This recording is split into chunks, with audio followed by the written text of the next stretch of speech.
Hey everybody, and welcome to another episode of Deckin Around Deck Specs. Today we're going to be taking a look at the Fontaine Aqua Berry Edition. But before we jump into it, make sure to like the video and subscribe to the channel. Don't forget to ring bell. So this latest release from Fontaine is one of a 2500 print run using a whole new printer for Fontaine, the Dex Playing Card Company, out of Taiwan.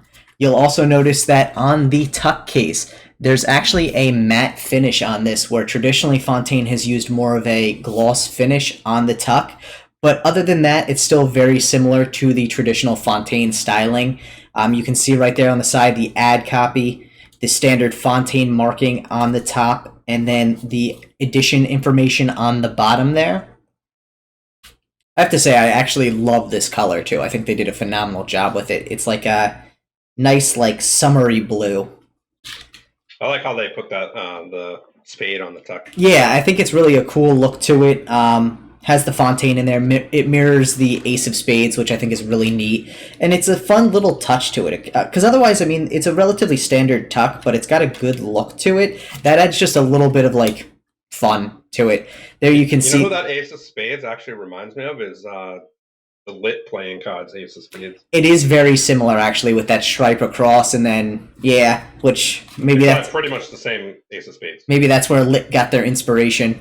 Other than the Ace of Spades, Ace of Spades there, the deck is relatively standard. Obviously, it's meant more so for cardistry. You have the two matching jokers there, kind of more the extra cards. Nothing too special about those. They are, you know, Fontaine branded with the color on it.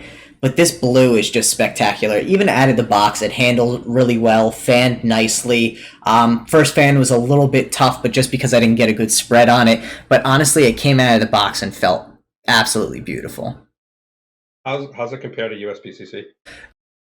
So yeah, I think right out of the box, it was a little bit stiffer than a traditional USPCC stock.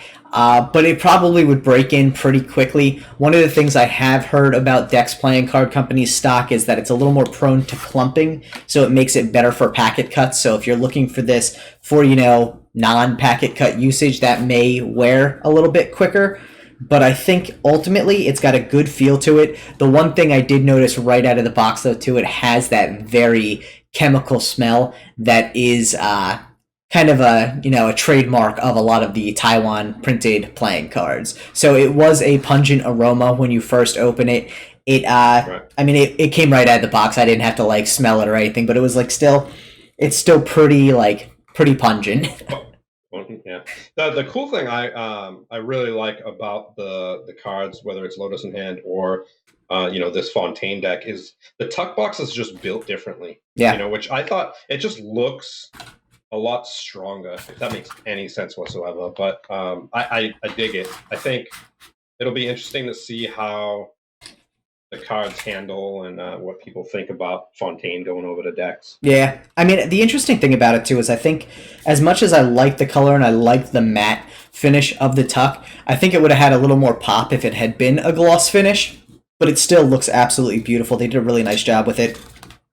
Yeah, nice color. Yeah. I even made my background to match. There you go. Yeah, no, it's a beautiful blue. I mean, I think it's one of the nicer blues we've seen recently released. I think a lot of people are going with teal. This is a nice little variation from that, you know? Sky blue. Yeah. It's like a sky blue. Yeah, and obviously there's the paired release with that, the Pineapple Fontaines, which you'll just have to keep an eye out for in other deck specs.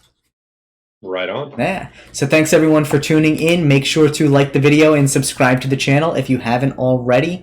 We drop these deck specs every Tuesday and Friday, so keep an eye out. Don't forget to ring the bell and peace. Peace, everybody.